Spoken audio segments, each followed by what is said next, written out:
Good afternoon, and thank you for joining us this afternoon for presentation on Britannica Basics. And today we have with us Chris Heintz. If I have mispronounced your name, please correct me. This presentation is being recorded so everyone knows. If you have questions, you can put them into the chat. But I want to welcome Chris here for today. We really appreciate him coming on to give this brief presentation to you all. Thanks, Chris. Thank you, Joy, and you got my name perfectly right, so everything is all good there. So thank you, everyone. Let me turn my camera on really quickly just so you can see who I am, not just a disembodied voice here. So hello, my name is Chris Heintz. I am an education consultant with Britannica Education. I've been with Britannica for about 2 years. My job is really to help folks who have access to our resources make sure that you have the training and support needed to get the most out of these resources. So, Joy asked if I could join you for a short meeting today just to kind of give you an overview of some Britannica best practices. So, if I could have you communicate through the chat really quickly, if you don't mind telling me on a scale of 1 to 10, how familiar are you with Britannica School as a resource? I know we've been a partner with Georgia for a long time here. So, how familiar are you with Britannica as a resource? And is there any one thing that you're hoping to get out of today's session? Okay, so two questions in the chat. How familiar on a scale of 1 to 10 are you with Britannica School, and what are you hoping to get out of today's session?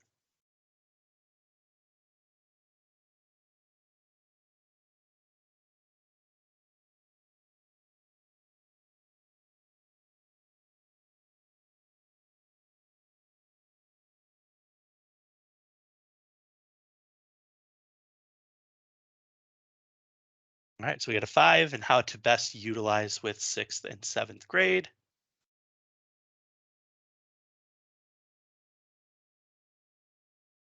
Thank you, Joy. Everyone has the ability to unmute yourself as well. So if you want to unmute yourself and discuss as well, I'm happy to do that too. Yes, Nancy, noticing our new interface. So I'll go through that really quickly and share how the look of Britannica has changed just a little bit.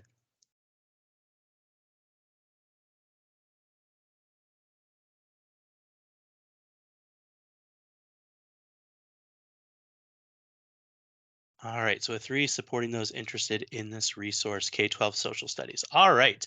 Um, so thank you for sharing. That kind of gives me a good idea of where we can go with this session. And so I'm going to go ahead and mute myself so I don't distract from, or mute my camera so I don't distract from what's going on the screen up here. But basically, and Nancy, I think you pointed out it does look new. So Britannica School last April had kind of what we're calling a refresh or a facelift. We changed a little bit of the interface of the home pages at the elementary and the middle school level. High school level was untouched. Articles, images, videos, all of the content behind the homepage remains untouched. It's the same as it has been if you're familiar with using the resource over the years. However, the homepage has changed. So let me just show you really quickly the elementary level. And one of the pieces of feedback that we received from a lot of folks who use Britannica School was that the search bar in the elementary and the middle levels was too small. If you've used Britannica in the past, this white bar at the top, there used to be a little button here that said search. And if you were going to do a search, you had to click on that and it would pop up on the screen. We were told students were having a difficult time finding that. So we made the search bar very large, a lot bigger, a lot more prominent at the top of the page here.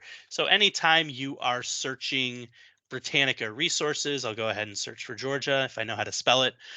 Anytime you're searching Britannica resources, the search is right there, along with recommended articles, images, videos, and other popular searches. If you go ahead and click on enter, you can do a full search where you can review all of that content as well. Okay, you can see the images, videos, and other supports as well.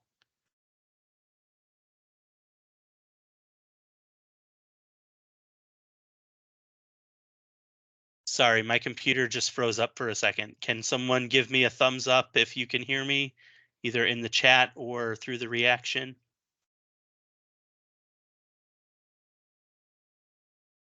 Okay, thank you, Joy. That was definitely a panic moment when you're trying to move the mouse on the screen and the mouse is staying in the same place. But sounds like we're back to where we need to be here. So, couple other things to point out. We do have kind of a newer feature here called Britannica School in the News. This opens up in a separate browser tab, and it takes a story that students may have seen in conventional or social media, and provides some additional resources as well. And as you scroll down, you can see there are other Britannica School pieces here, information about wildflowers, other insects, a word of the day, a word search or word puzzle, and then an in case you missed it section, so that if there are um, any other pieces of in the news that you've used before that you want to use with your students, you can always access those previous editions as well. Going back to the homepage here, we have an editorial section. We have an explore tab to highlight our biographies, pictures, and videos and articles and allow students to browse through those. A video of the week segment that plays directly on the homepage, access to Britannica fundamentals. And then we've kind of revamped the animal kingdom browse. So now students can look by animal group, they can search by habitat, and if I click on here, you see for each habitat, we have kind of a short description and then a list of animals that live in that particular habitat as well. And then if I scroll to the bottom all the way, we have our geography tools as well. So our World Atlas and Tour the USA, which uses Google Maps, a compare countries tool where you can compare countries across a number of different metrics, and then a geography explorer game that allows students to become more familiar with continents, oceans, landforms, etc. I will quickly show you the middle school page as well. Middle school has a similar design to the elementary. Again, a more prominent search bar. We have a separate in the news section that's geared for middle school students. Again, an editorial section to highlight different content. This changes pretty often depending on the time of year. So you may see, depending on what folks are studying, different months, different holidays, there may be some information that changes in this editorial section. Again, you can explore biographies, pictures, videos, and articles. I like to highlight this. This is kind of a cool part of the homepage here. These at a glance collections that we have within Britannica School. And what these do is they show you, for example, Indigenous peoples of the Americas at a glance. If I click on this article, and this one's pretty robust, so it's going to take a couple seconds to load. But what these at a glance articles do is they have a quick intro and they have then links to many different prominent tribes, prominent cultural areas. And if I scroll even further down, you have links to prominent people, right, and historical figures that are related to different indigenous tribes in the Americas. And the nice thing here is that, for example, if you're, having students work on doing research around Indigenous Peoples Month, or particular tribes that you want them to do research on, this is a really nice way to give them a good jumping off point to find lots of different articles that are related to that particular topic or that particular group of people. There's an African American history at a glance. There's a Hispanic Americans at a glance. So all of these articles kind of really provide a really robust repository of links to other ways, other articles where students can kind of focus their research as well. Going back to the homepage, we have some video highlights here. Again, we have our geography tools in the middle school section. We also have a link to Britannica's primary sources so that students are able to find primary source documents as well. Last thing I'll show you is the high school. High school has not changed. So the high school content remains. The search bar is up here at the top. If I click on search, it will open up the pop-up here, and then students can complete their search. Again, we have some editorial content. We have flash facts designed to get students interested in different articles that may be reflected in common culture, topical themes. We have compare countries and world atlas, primary sources, and then all the way down here at the bottom, we have the new and revised articles as well. So if you want to see what content has been added to the Britannica library here, you can click on more new and revised articles, and you can see where all of this content has been, or when all of this content has been updated. Okay. If I scroll through the different pages here, looking to find something that's completely new, not finding one. But if you see something on one of these articles with a little tag that says new, that means that here we go. That is a new article that has never been published before. So our content team is really going in and constantly updating the content in Britannica School as well. All right. So best practices, and we kind of wanted to focus this session and the time that we're spending here around kind of best practices for using Britannica School, either in the media center or in the classroom. So what I like to showcase here are a couple things. The first here is if I go to the middle or the high school environment, you will see a link up here that says students. So I'm going to go ahead and click on students. And I like to highlight this because when you go to the student tab, this gives you access to our Britannica Ready for Research guide. So the Ready for Research guide is a really nice 5-step research plan for students to follow. You can download each of these individually and you can combine them into one document if you want. They are all PDFs that are modularized that you can download and use with your students.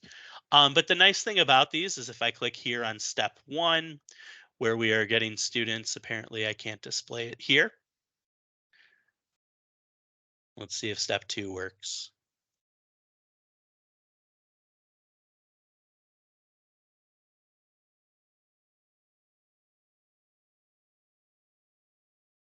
Man, Joy, I am having some some computer issues today. Let me see if I can pull this up separately. 1 second here, because I want to share with you that the Ready for Research guide, the really nice piece about it is that the PDFs have editable graphic organizers embedded into the document.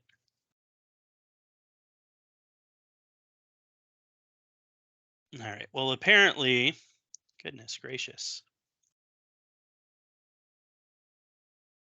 Apparently, Microsoft Teams does not want me to share that. So let me go ahead and make sure I can get rid of it.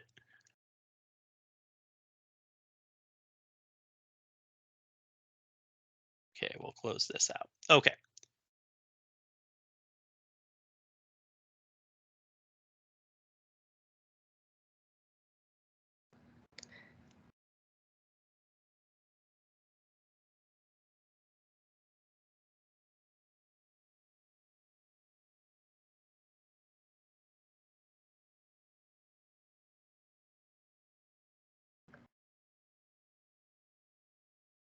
Can you hear me? Hello?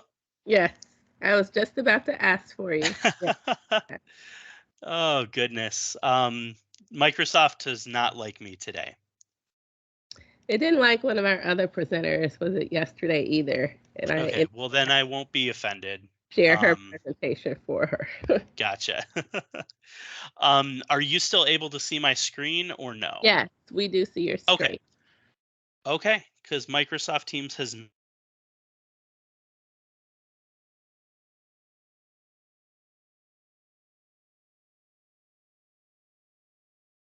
We see your screen, and I know you're unmuted, but we do not hear you now.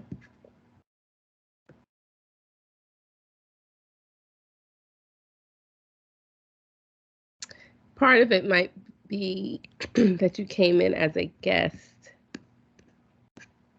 and I changed you to presenter. I don't know why that would have made a difference. I'm just guessing. Do you want to because I don't know if you're actually talking right now. Do you want to either log out and log back in or type into the chat and let us know if you even hear me?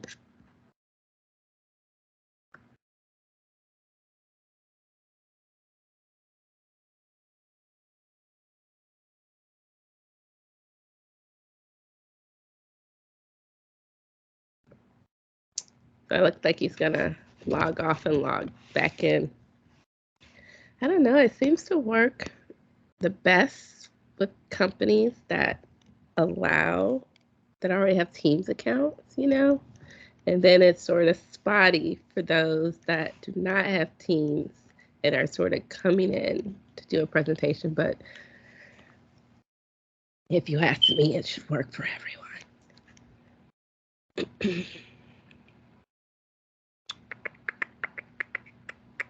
Yes, Nicole agrees with me. Yeah, typical Monday.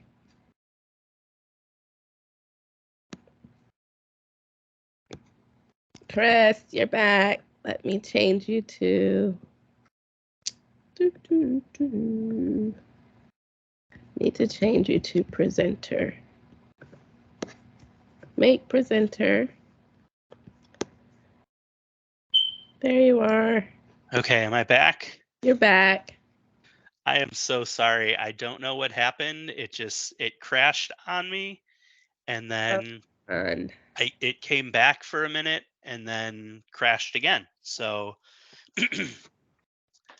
I will go ahead and reshare my screen and we'll okay. see what we can do. Hopefully we can, finish it out. Yeah. Yes, we'll finish strong.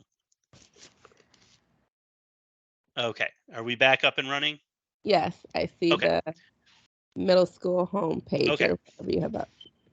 So I am not going to tempt fate and try to download this PDF again, but if you go to Britannica School in the middle or the high school section, click on students. You can download each of these as an individual PDF. There are graphic organizers that are built in that are editable, as well as things that you can print and share with students also.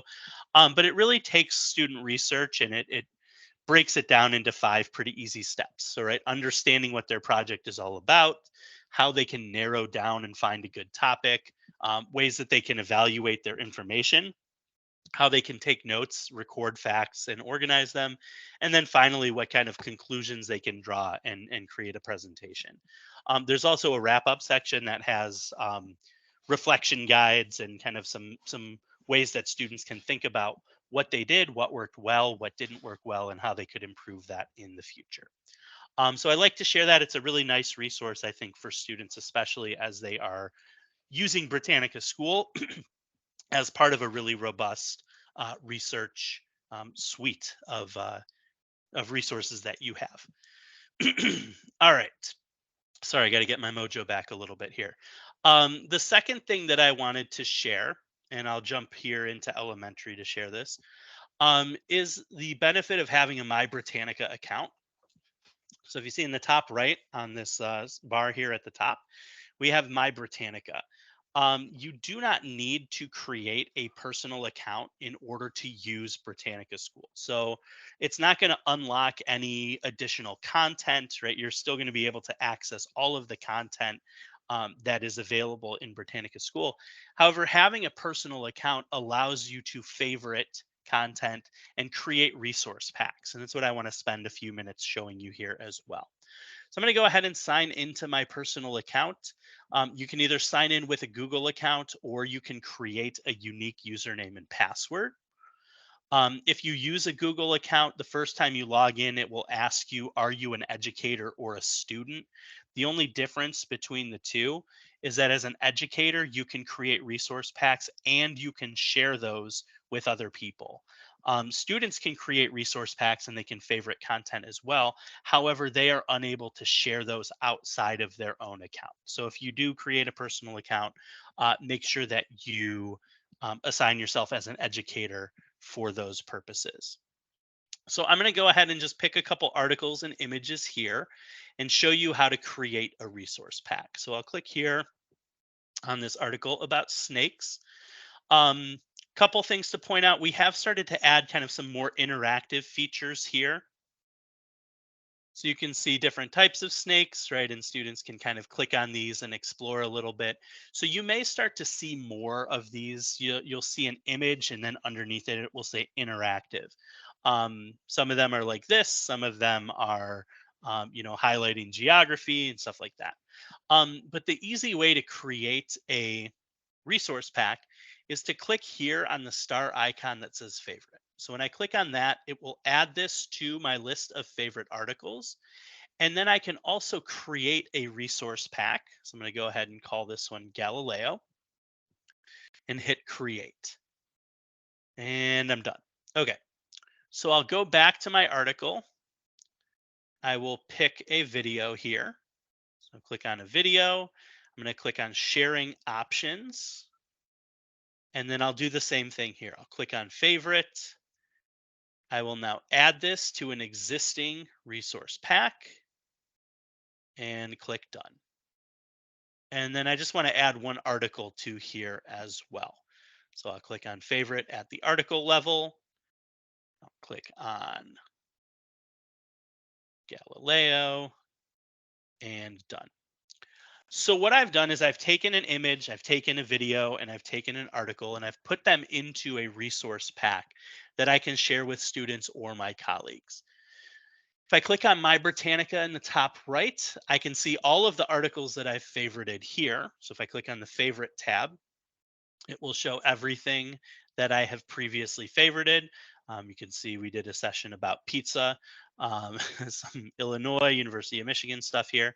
But this shows everything that I have favorited since I have started using Britannica School.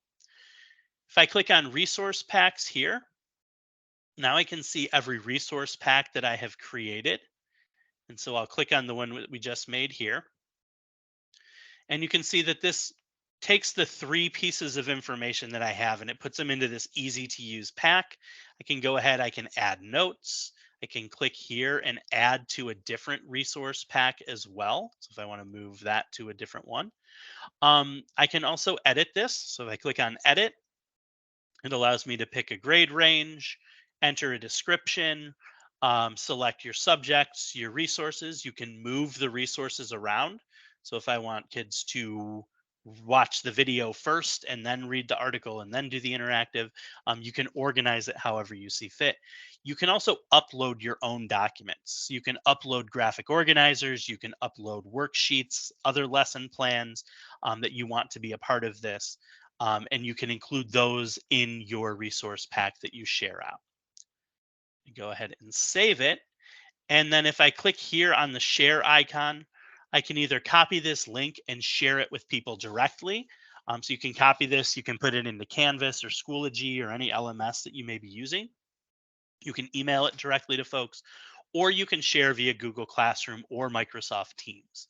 So it makes it really easy to share this content out with your students and with your colleagues as well. The last thing that I want to show you, and then I'll open things up for questions here, is our Britannica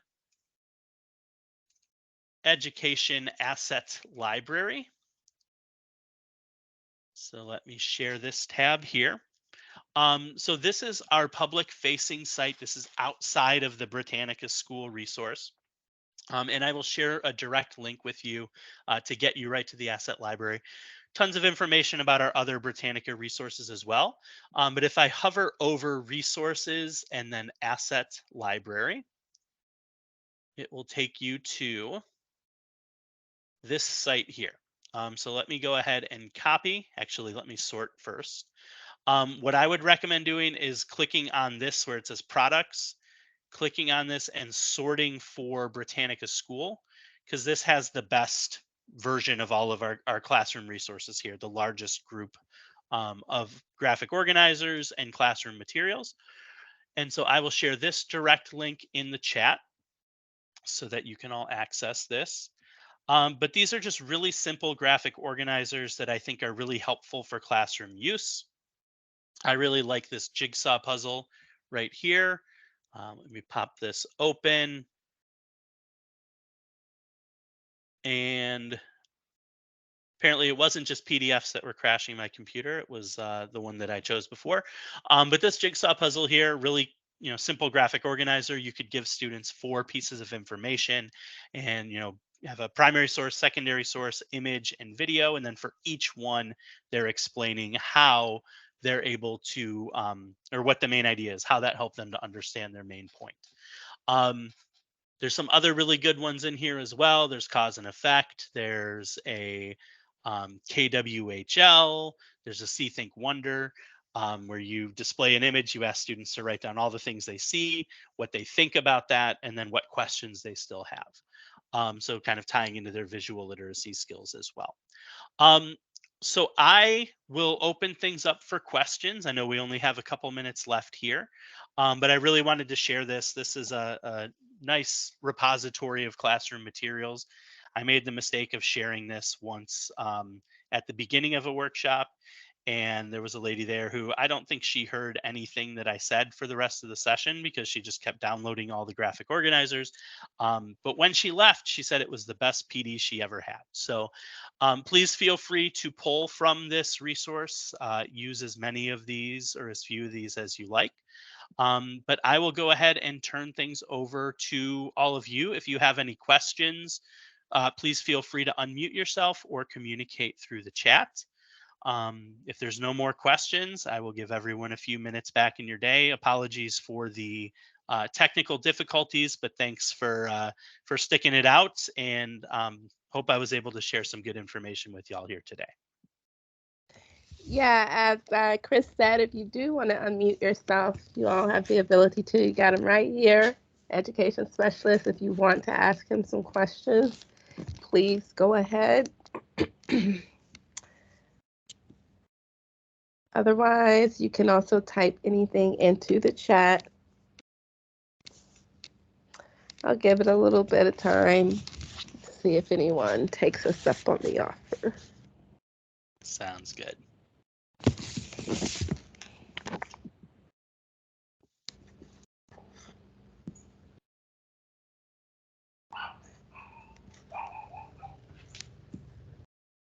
Okay, well, not seeing any additional questions or anyone starting to speak or hands raised, I want to thank Chris for coming and bringing this very brief presentation for everyone. And yeah, all of those links you have there, yeah, I might spend all my time trying to download them all if I were an educator.